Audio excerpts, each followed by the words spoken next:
Tepat ya, beliau menyampaikan itu dan beliau mengambil keputusan untuk mengundurkan diri karena pasal 8 mengatur itu. Karena dia merasa adanya perbedaan pendapat dalam penanganan perkara itu, dia tarik diri. Saya kira itu sah-sah saja dan itu diatur dalam pasal 8 Kode Etik Advokat.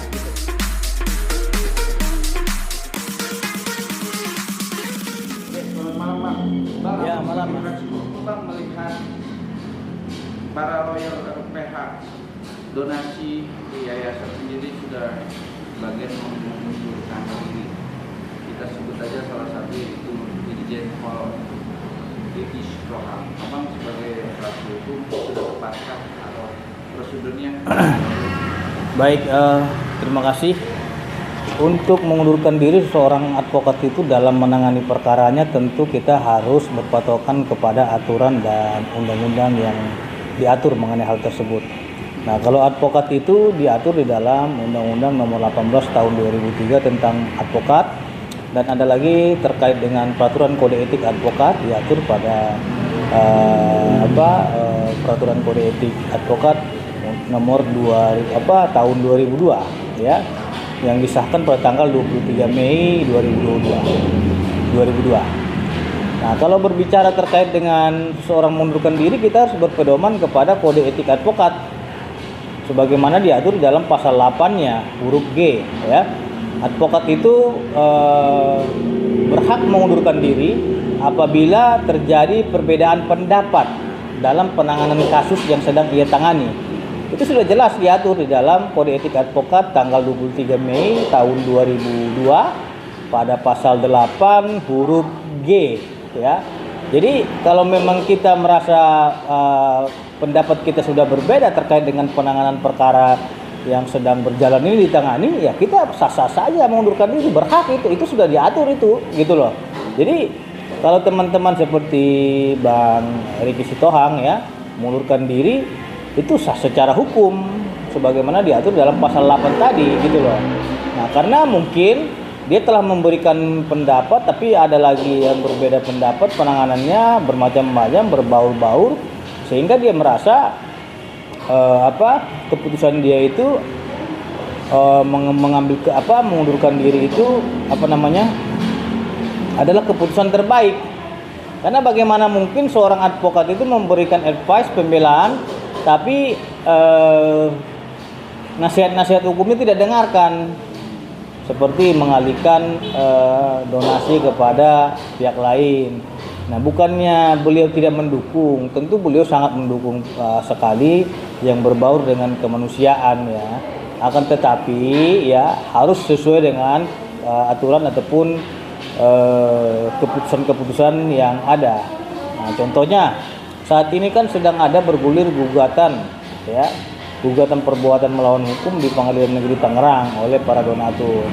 Jadi saya kira Pak Riki Sitohang ini adalah orang yang taat hukum, orang yang memang benar-benar menghormati prosedur hukum, bukan menangkap aturan-aturan. Jadi bagaimana mungkin orang yang mengerti hukum tapi melanggar hukum gitu loh. Nah, ini yang harus kita hormati terkait dengan keputusan beliau itu. Nah, berbicara terkait dengan gugatan, berarti kan berbicara terkait dengan persidangan. Persidangan ini kan sedang berlangsung. Tapi kenapa Anda mendahului keputusan persidangan? Dengan alasan pokoknya cepat-cepat aja lah segala macam. Nggak bisa, bos. Ini negara hukum. Negara hukum, kita bukan negara kekuasaan ataupun maksat. Kita ini adalah negara hukum, Rechtsstaat. Artinya apa? Apapun kebijakan yang sedang dilakukan itu ada aturan-aturan ataupun rambu-rambu yang mengaturnya. Jadi yang saya lihat ini Pak Riki tidak mau sebagai pengacara yang asal-asalan gitu loh. Pengacara yang memang asal main-main tabrak aja gitu. Sebelum mengundurkan diri dan dia minta kepastian dalam tanda kutip berstatement mengundurkan diri bahwa awalnya sudah mengasih tahu yaitu salah satu ketua yayasan diri untuk membawa uang itu ke korban NTT ya kan, dengan kata bisa melanggar kode norma hukum. Nah, abang sebenarnya dalam tanda kutip sebagai pandangan hukum tepat nggak sih, Bang? Itu sudah tepat ya, sebagai pengacara itu dia wajib untuk memberikan nasihat-nasihat hukum kepada kliennya. Ini jangan lakukan, ini jangan lakukan, ini lakukan, ini jangan, ini nggak boleh. Ada rambu-rambu ataupun relevan yang dilakukan oleh pengacara itu kepada klien tersebut gitu loh. Nah, apabila memang nasihat-nasihat hukum ataupun rambu-rambu yang telah disampaikannya kepada kliennya itu tidak dihormatinya, konsekuensinya berdasarkan pasal 8 Kode Etik Advokat ya huruf G itu, dia berhak untuk mengundurkan diri karena perbedaan pendapat dalam penanganan perkara yang sedang diurusnya gitu loh. Kalau memang kita sudah memberikan advice ataupun nasihat hukum rambu-rambu terkait dengan suatu perkara tapi nggak didengarkan oleh klien, buat apa menjadi pengacaranya gitu loh. Sama aja kita ini dijadikan sebagai staf. Pengacara itu bukan staf, pengacara itu profesi yang mulia, officium nobile. Artinya kita harus menghormati itu gitu loh. Oke, abang menyebut profesi. Dia itu melekat apa yang dilakukan, Bang. Jadi kode etik dalam sebagai lawyer. Basicnya dia kan awalnya kan sebagai penyidik juga, Pak. Ya. Ilmu dalam penyidik melakukan kode dalam melakukan perjalanan sebagai lawyer itu sudah mengalir nggak sih, Bang? Maksudnya Justru kalau memang seseorang itu mengalami memiliki pengalaman dalam hal penyidik, sebagai penyidik itu makin tangkas dalam hal pola pikirnya dalam bidang kriminal. Ya, karena keilmuan itu bukan hanya didapatkan dari dunia lawyer saja, dari dunia penyidikan, dari dunia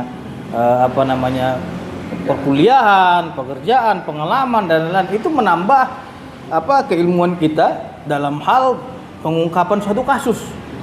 Karena dia sudah berpuluh tahun dalam dunia penyidik, tentunya dia mengerti bagaimana unsurnya, bagaimana perbuatannya, bagaimana deliknya.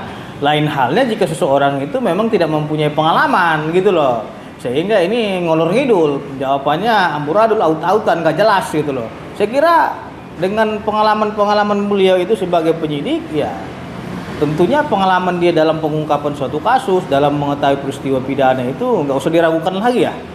Apalagi beliau itu sudah diberikan penghargaan oleh Polri sebagai Inspektur Jenderal Polisi Bintang 2 yang sudah memiliki keahlian pengalaman penuh di bidang reserse dan kriminal. Tentu itu harus kita ajungi jempol.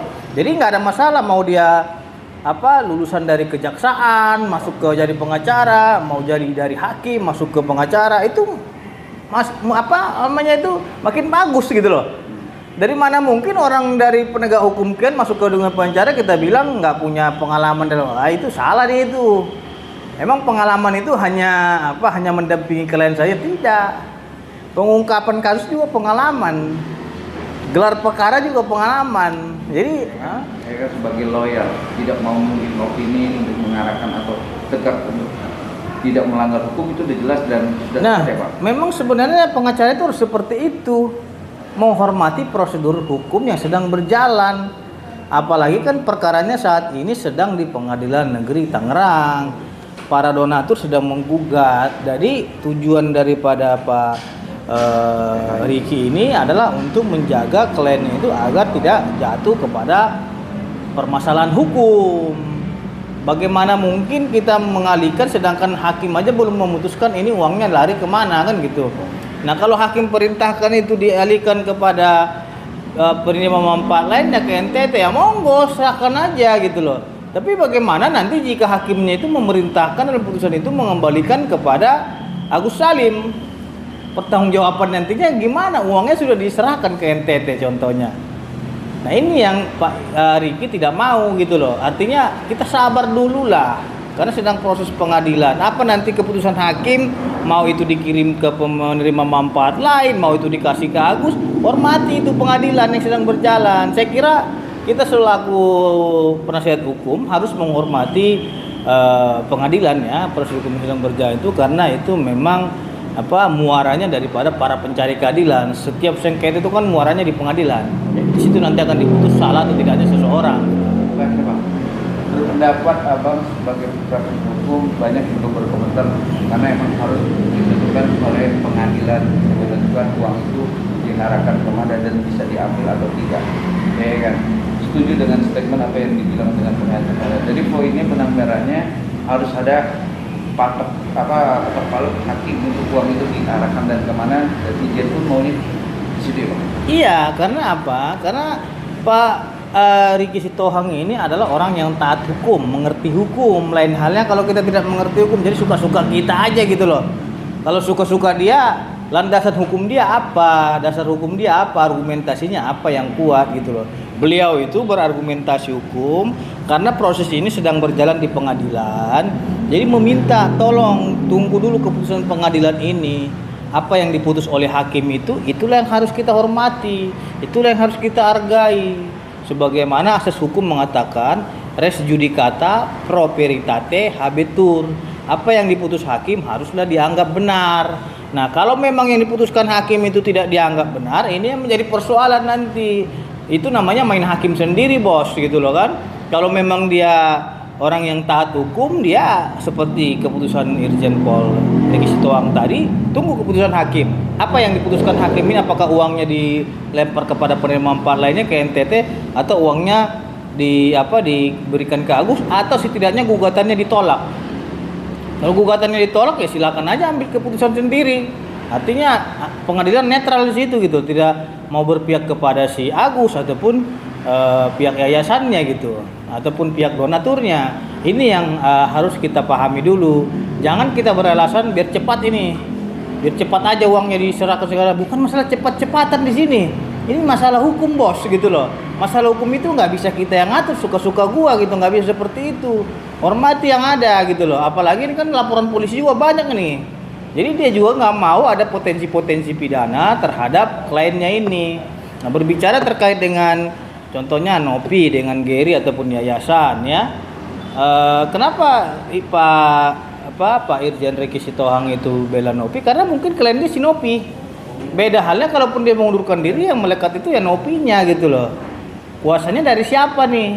Apakah kuasa dari Nopi? Ya Nopinya yang harus dibela dia gitu loh. Kalau Nopi udah mengundurkan diri, ya itu nggak ada kewenangan dia lagi untuk membela di sana yayasannya. Ngapain lagi dia mempertahankan itu? Orang kliennya aja mengundurkan diri, dia berwenang juga untuk mengundurkan diri gitu loh. Jadi sah-sah aja sama-sama mengundurkan diri dia sama kliennya. Justru yang kita sesalkan itu sesama tim pengacara mengundurkan diri tapi saling gigit gitu loh. Nggak boleh juga kayak gitu. Kita sebagai advokat sesama rekan sejawat saling menghormati. Apalagi Pak Irjen Riki Sitohang ini kan sudah senior, udah tua, kan udah usia juga. Ya, jadi kita harus hargailah beliau, harus hormatilah.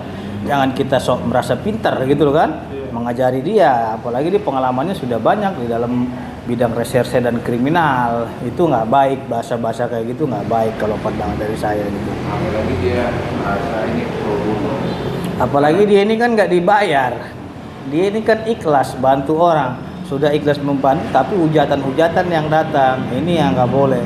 Makanya kan saya juga pernah bilang ke Bang Riki, Bang ini hati-hati loh, karena di dalam tim abang juga ada yang nggak suka abang, ada yang ingin menjatuhkan abang dan lain-lainnya. Udah kita yakin aja deh, kata beliau gitu kan. Insya Allah semua berjalan lancar. Ternyata benar omongan saya.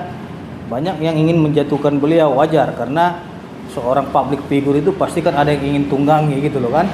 Seorang orang yang memiliki pengalaman yang mumpuni pasti banyak orang yang tidak suka. Tapi ingat, kita dalam dunia hukum selalu tegak lurus. Kita nggak peduli mau dia bully, mau dia hujatan dan lain-lain. Kita tetap menyatakan yang kebenaran dan fakta hukum sesuai dengan argumentasi hukum yang ada. Ada dasar hukumnya gitu, bukan malah ngarang-ngarang, ngelur-ngidur ke sana kemari gitu loh. Menambah perkara ini makin ruwet. Nah, ini yang kita sesalkan. Jadi harapan saya ya kita saling menghormati sesama rekan sejawat, saling menjatuhkan, karena bagaimanapun ceritanya yang namanya sesama biskota itu jangan saling mendahului gitu loh. Nanti kena trompet gitu. Kena trompet kan melanggar kode etik namanya itu kan gitu. Karena intinya kalau bersaing nanti di pengadilan ya bisa mengadili. Iya. Pengadilan itu kan lembaga tertinggi dalam mengadili suatu perkara itu. Ya, artinya kalau kita masalah kita bawanya kemana? Ke pengadilan kan? Bukan ke Sapam. Di situ kita bisa berdebat. Di situ kita bisa berdebat, buktikan mau kemana ini uangnya segala macam. Nanti hakim memutuskan, udah uangnya ke sini, selesai. Dan itu kegunaan para pihak ya, Bang. Itulah kegunaan para pihak tadi, bukan malah kita melanggar aturan dengan menabrak-nabrak suka-suka kita. Itu yang nggak baik. Jadi saya harapkan teman-teman ini kalau memang usianya sudah tua, hargailah, kan gitu. Apalagi beliau itu sudah senior ya. Bagaimanapun ceritanya, makan garam pahit garam itu dia udah duluan kan gitu. Bukannya kita membanggakan beliau atau mengangkat, tidak. Ini saya berbicara antara menghormati, karena selama ini dia tidak pernah menyinggung orang kok. Dia berbicara pembelaan terhadap kliennya. Tapi kalau banyak yang nyinggung-nyinggung itu, terus terang saya juga sakit hati gitu loh. Karena saya menganggap beliau ini membela orang itu memang benar-benar murni dia membela, nggak dibayar juga dia bela. Jadi orang yang tulus kalau pendapat saya seperti itu. Saksikan terus Rasis Infotainment, dan untuk mendapatkan berita terupdate, like, comment, share, dan jangan lupa nyalakan tombol loncengnya. Tetap di Rasis, rumor artis dan selebritis, bukan gosip tapi fakta. Untuk mendapatkan berita terupdate, jangan lupa tekan tombol subscribe, like, comment, and share, dan jangan lupa juga tekan tombol loncengnya. Saksikan terus Rasis, more artis dan selebritis, bukan gosip tapi fakta.